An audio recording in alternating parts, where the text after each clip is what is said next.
座右銘咧，其實係好細個，講緊係讀小學嘅時候就已經有啦。不要叫人小看我年輕，總要在言語、行為、愛心、信心上都作別人的榜樣。點解會揀咗呢一句做我嘅座右銘咧？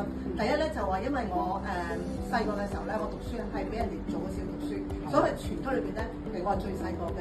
咁但係因為我又唔聰明，即係比較蠢，咁所以咧就係嗱，第一你通常咧就話你大啲嘅時候咧，你就會個腦囟會開咗，咁你會聰明啲，即係吸收啲都會容易啲。咁我本身唔係一個聰明嘅人，仲要我係俾人哋細咗一級嚟讀書嘅話咧，咁你咪會更加蠢咯，係咪？就係乜都即係你睇佢嗰啲表情咧，咩都知道，你咁蠢嘅。咁我就聽到呢個金句之後，我覺得就係冇錯，我覺得我應該要重新係去檢討自己，就話係所有嘅嘢。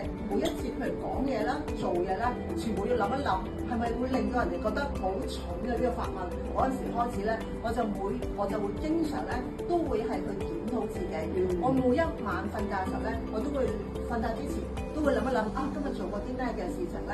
有冇啲咩嘢係可以改進嘅？同人講説話嘅時候咧，有冇啲嘢可能得罪咗人哋？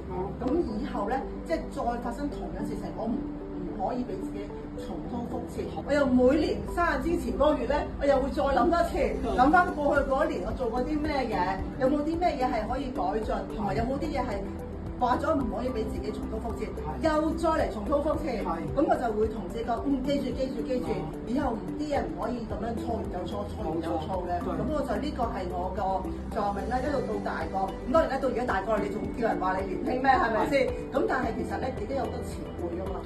就算嗰個人可能佢細過你，但係佢嗰個行業入邊佢係前輩，咁你都一定有個虛心去學習。